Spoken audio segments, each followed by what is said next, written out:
would notice. In a world where art meets ambition and greed, where the line between law and crime is often blurred, one heist will take us on a journey across continents and through time. Our story begins over 2,000 years ago in the ancient world of the 1st century BC. Picture this. The powerful Roman general Mark Antony, one of history's most famous figures, stands before the equally legendary Cleopatra, the Queen of Egypt. Their love story is one for the ages, and to honor their union, Antony presents Cleopatra with a gift like no other, a set of 3 bejeweled eggs. These eggs are not just symbols of wealth and power, they are masterpieces, crafted with unparalleled skill and imbued with the mystique of ancient civilization. But as history would have it, these priceless artifacts were lost to time.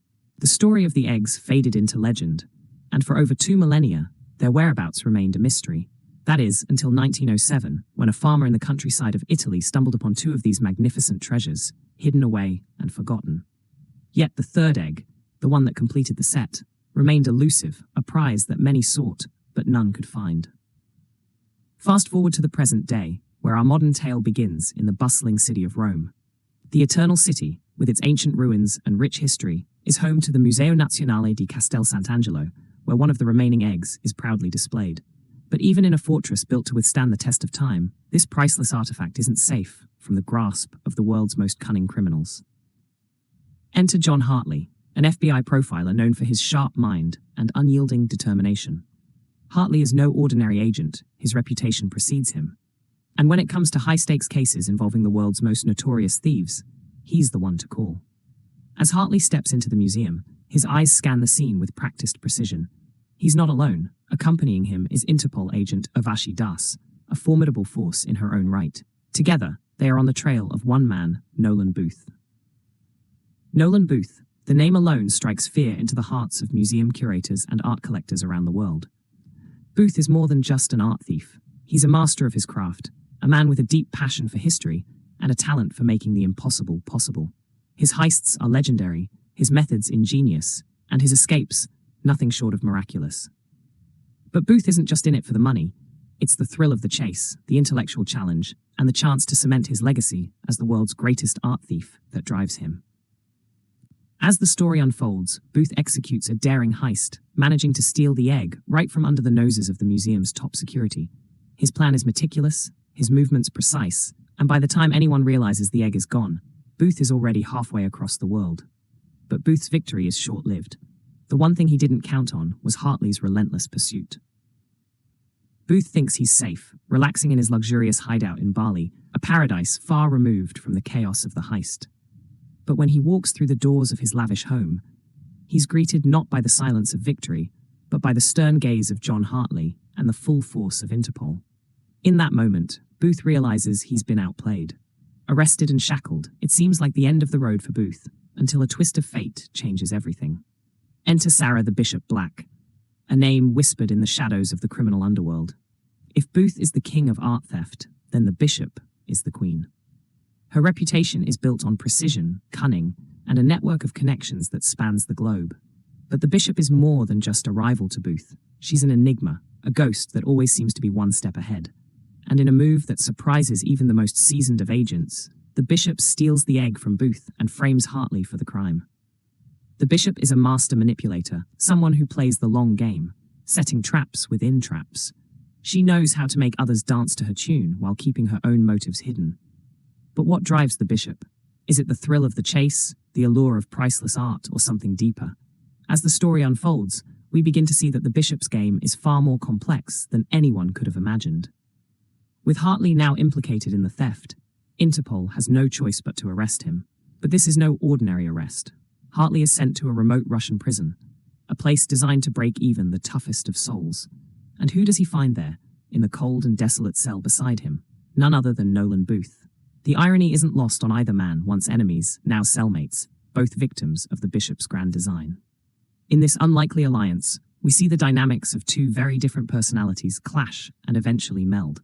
Hartley, the lawman with a moral compass, and Booth, the rogue thief with a code of his own, must navigate their way through a world where trust is a rare commodity. Hartley, ever the strategist, proposes a plan. If they can escape the prison and bring down the Bishop together, both of them will get what they want. Booth will cement his place as the #1 art thief, and Hartley will clear his name. But escaping a Russian prison is no small feat. The guards are brutal, the conditions harsh, and the odds stacked against them. Yet, in a daring and meticulously planned breakout, Hartley and Booth manage to outwit their captors. The tension is palpable as they navigate through the prison's labyrinthine corridors, each step bringing them closer to freedom or death. As they finally break through to the outside world, the icy winds of Siberia whip across their faces, a harsh reminder of the dangers that still lie ahead. Their next destination is Valencia, Spain, a city known for its art, culture, and, in this case, its secrets. Here, the second egg is in the hands of Sotto Voce, an arms dealer with a reputation for cruelty and a love for all things opulent. Voce's masquerade ball is the perfect cover for a heist, but the stakes are higher than ever. Booth and Hartley must blend in with the elite, moving through the crowd unnoticed, while keeping an eye out for the bishop, who they know won't be far behind. The ball is a scene of decadence, rich fabrics, glittering jewels, and masks that hide more than just faces. As Hartley and Booth make their way to Voce's private vault, the tension is palpable. The vault itself is a fortress, protected by state-of-the-art security systems and guarded by Voce's personal henchmen. But nothing can prepare them for the moment when they come face-to-face with the bishop once more. In the vault, a battle of wits and strength ensues. Booth's agility, Hartley's strategic mind, and the bishop's ruthlessness all collide in a chaotic struggle for the egg. But this is no simple fight, it's a game of chess, with each move calculated to outmaneuver the other. Just when it seems like they might have the upper hand, the bishop reveals her true hand. She isn't alone, she's been working with Voce all along, a partnership built on mutual ambition and greed. Captured and tortured, Hartley and Booth find themselves at the mercy of the bishop and Voce. It's a moment of despair, where hope seems lost and betrayal cuts deep. But even in this dire situation, Booth manages to outsmart them, revealing the supposed location of the third egg in Egypt. It's a desperate gambit, a move that buys them just enough time to escape, but one that leaves them questioning whether they can truly trust each other. But the truth, as Booth soon reveals to Hartley, is far more complex. The third egg isn't in Egypt at all, it's in Argentina, hidden in a secret Nazi bunker. This revelation adds another layer to the story, tying in the dark history of World War II and the infamous Nazi plunder of art and treasures. The bunker, concealed deep within the Argentine jungle, is a relic of a bygone era, filled with Nazi artifacts that serve as grim reminders of a dark chapter in history. As Hartley and Booth make their way through the dense jungle, the air is thick with anticipation. The bunker is a labyrinth of secrets, its walls lined with stolen treasures, and at its heart lies the third egg, untouched for decades. But even in this remote and forgotten place, danger follows them. The bishop arrives, ready to claim the egg, and what follows is a high-stakes showdown that pits cunning against brute force, with history hanging in the balance. But just as they think they have the upper hand, the real twist is revealed. Interpol, led by the relentless Urvashi Das, has tracked them down. The final confrontation is a chaotic clash of wills, with everyone vying for the same prize. Amid the gunfire and chaos, Hartley, Booth, and the bishop manage a narrow escape, speeding away in an antique 1931 Mercedes-Benz, the past and present colliding in a blur of action and adrenaline. As the dust settles, the ultimate betrayal is revealed. Hartley, who had been the stalwart FBI agent throughout the story, is unmasked as a conman, the true mastermind behind the entire heist. And the bishop, she's not just a rival, she's his partner, his lover, and the other half of the criminal duo that orchestrated every twist and turn.